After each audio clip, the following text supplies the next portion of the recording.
Hello and welcome to Silent Screams, Loud Strength, the podcast. In today's episode, we are talking about writing things down to heal. So the science behind journaling. There are some of the wounds too deep for spoken words, some emotions too tangled to explain out loud. But there is one place where pain is given a voice, where memories no longer have to be buried, and where healing can begin. The page. Journaling is not just about keeping a diary. It is about releasing what is trapped inside. The pain, the thoughts, the questions, the feelings that you have and you have not given a place to express and let them go. It is where you rewrite the stories where once believed were set in stone. It is where we take back our power in our own narrative. This is Silent Screams, Loud Strength, the podcast. We are here to explore and empower each other night and day. There were nights in my life, in my book, Silent Screams, Loud Strength, where the nights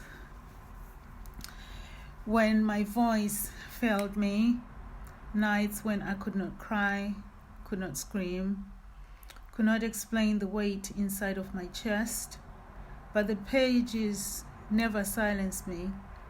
It let me bleed the ink, it let me pour my truth without fear, and slowly through every sentence I found peace in myself that I thought I had lost. So the science of why journaling works, how writing rewires the brain. Trauma isn't just something we remember, it's something we carry. It's embedded it has embedded itself into our bodies, into our nervous system, into our subconscious.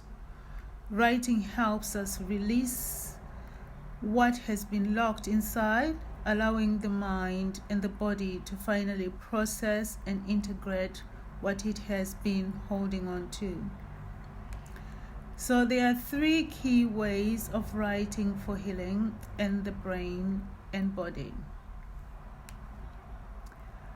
Activities that rationalize the brain, regulates emotion and overwhelm. So when we write about emotion, we engage the prefrontal cortex. That's the area responsible for logical reasoning or logic and reasoning. The process calms the mandibular, the brain fear center, preventing emotional overwhelm. It allows us to name and organize our experiences, shifting from chaos to clarity. So it releases emotional energy, preventing emotional suppression. When emotions are not expressed, they don't go away. They store themselves in the body, leading to chronic stress, tension, anxiety, and even physical illness. Writing acts as an emotional detox, releasing pain that might otherwise manifest as headaches, fatigue, or muscle tightness. Well, when I was writing Silent Strength, Loud Screams, I didn't realize how much I had been holding inside until I wrote it down. The words came like floodgates, bursting open. Anger I had buried, grief I had denied myself, fear I had ignored. And when each sentence came, I felt something I hadn't felt in a long time: relief. So writing helps rewire the brain, creating new mental associations, writing allows us to reinterpret and reconstruct our experiences. It enables us to see our path with a new perspective, making sense of the pain rather than being trapped in it, so being trapped in the pain. Over time, journaling creates new neutral pathways, strengthening positive thoughts and positive thought patterns and self-expression. Journaling isn't about good writing. It's not about good spelling. It's about an honest one, even if your only words are, I don't know what to write today.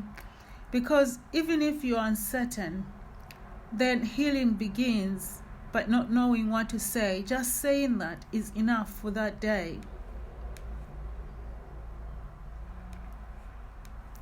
So writing to heal versus writing to relieve yourself. One of the biggest fears people have about journaling is, what if it makes me feel worse? And what is valid concern? It is a valid concern. And because the goal of journaling is not to drown in your past, it is to create a space where you can process the information safely. So journaling is a tool not to trap you and not to re-traumatize you. It is not meant to pull you back into that pain, but it is to give you a way to process the pain and to process through it. So how to journal without feeling overwhelmed? Use timed writing, setting boundaries within your pain. Set a timer, maybe 5-10 minutes, and then you stop. This then prevents you from spiraling, and it also ensures that journaling remains a controlled space for healing. It's a sacred space. So practice jaw awareness, anchoring yourself in the present. As you write, remind yourself, I am safe as I write this right now. Keep a grounding object nearby, a textured fabric, a candle, or something that keeps you present, something that works and connects with you. End with a positive reframe or a shifting thought from the pain to a possibility. So no matter how heavy the entry was, finish with one small hope. It can be something as simple as I survived another day. So in Silence Screams Loud Strength, I wrote letters that I never sent. I wrote apologies I never owed. I wrote endings to stories I never had closure for. And through every page, I realized that I did not need their validation to heal. I only needed my own permission to move forward. When we write, we do not just release the past. We create a space for a future, the future where we are no longer denying ourselves or having to define who we are. It is a future that we are creating for ourselves, which is a safe space. Again, this journaling is mentioned in my Healing Within from my principle of MMPE, which is move, meditate, plan, and execute. So turning writing into a transformative tool for yourself. You are planning and executing the words on the pen and paper. So taking action, taking your writing words and using them for growth. You are executing your plan to empower yourself, using them to grow and heal. So journaling is not just an emotional outlet. It is a roadmap for you. And like a roadmap, it is an only it is only useful if we take action on what we learn from it. So, how to turn writing into healing action? Reflect on the past journal entries, identifying your growth. Look back at the previous entries and ask, what patterns do I see? Where have I grown? What is still repeating itself right now? Choose one insight and apply it, taking one small step. Every journal entry carries wisdom. So ask yourself, what is my writing trying to tell me? What is one action I can take from what I have written? Use future journaling to create the life you want. Do not just write about the past. Write about the future self, the future you envisage, the future you want yourself, how you want to see yourself as a healed person. Describe who you are becoming, what your healing looks like, and the life you are reclaiming.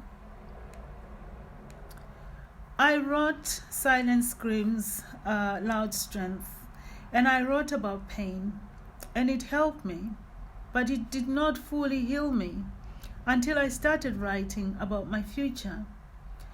The person I was becoming, the life I deserved, the strength that I was waiting for, and the strength that was waiting for me. I stopped writing about what happened or what I had been taken for and started writing about what I was reclaiming. So you need to choose your words that empower you to move forward, that keeps you unstuck from the past. Because sometimes as a survivor of domestic abuse, sometimes you get stuck in the past because it hurts too much to think. But I challenge you this week. This week, I am challenging you. It's a good challenge. I am asking you to take ownership of your healing and control your future in the most positive, loving, and see yourself healed one day. But today is the day that you take that journal and you start writing, because you choose one thing, just choose one thing that you put down on paper that is going to act as a prompt, and just write it without judgment, without hesitation. So what does my healing look like? That could be the thing that you write today. If you could write a letter to your past self, what would you say? That could be another prompt, or something that you could write in your journal today. What if one thing I need to release to move forward? What is it? So write it down. Just set 10 minutes and let your thoughts flow and see what truth rises to the surface. I encourage you to get a journal and keep it in your handbag, keep it wherever you go, keep it by your bedside. If you set your journaling time as an evening time, then write it down before you go to bed. Set an alarm, remind yourself until it becomes a habit. I thank you for listening. And if this episode resonated with you, please do share it with someone who needs to hear it. And remember, we're a community of growing and support. So I am here for you, and remember, you are never alone. Your healing begins today.